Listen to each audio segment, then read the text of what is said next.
So, my little title I wrote on what I wanted to share today is Believe in the Miracle.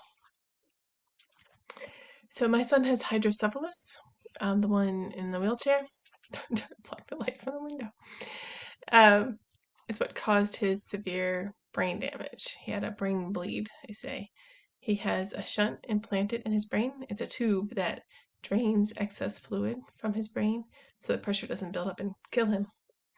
It's typical for kids like him to have dozens of surgeries to fix or replace those shunts. Some even have 100 of them over their lifetime. Nathaniel Shunt has been in.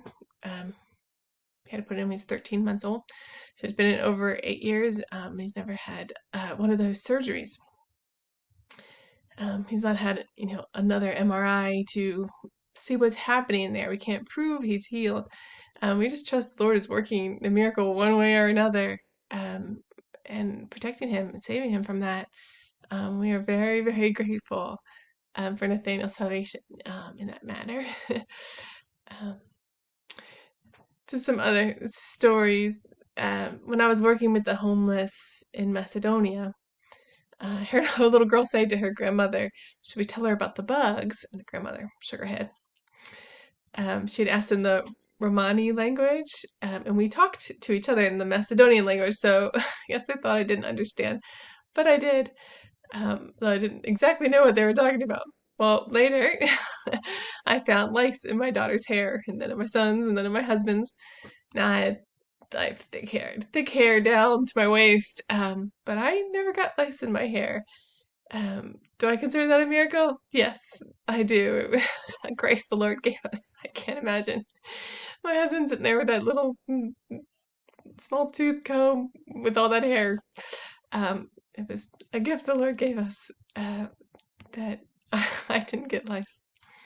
And all those times, I couldn't find something and then I prayed and it was right there when I had been looking. Do I consider those miracles? Yes, I do.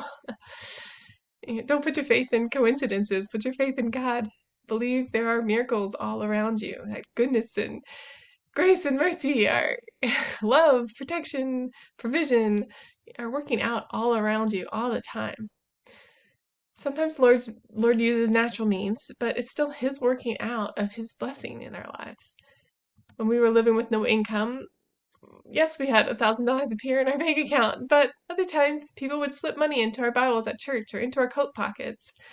People would show up at our door with food, with clothing, even people who weren't Christians, just neighbors. It was God working his miracle of provision. Just the other week, I was trying to upload videos and it wouldn't work. It kept failing. And they were just edited videos that had already been up there. It was frustrating. I prayed in frustration, asking, please let this go through. And it did. God answered. He did answer. And I took that as now it's working. But the next video failed. So I finally really talked to the Lord about it and believed he told me to call customer support. I just wanted him to, poof, fix it. He answered and he let one go through. He let one video get uploaded, but he had a better plan. The customer support person realized that the videos were bigger than what was allowed.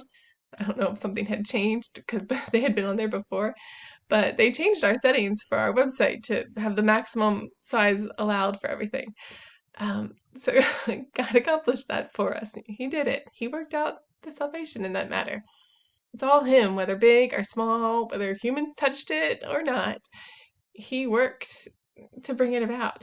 Sometimes he works through others. Sometimes he works with angels. But it's him working it out. It's all the work of our good Father, being our helper, our rescuer, our deliverer, our savior.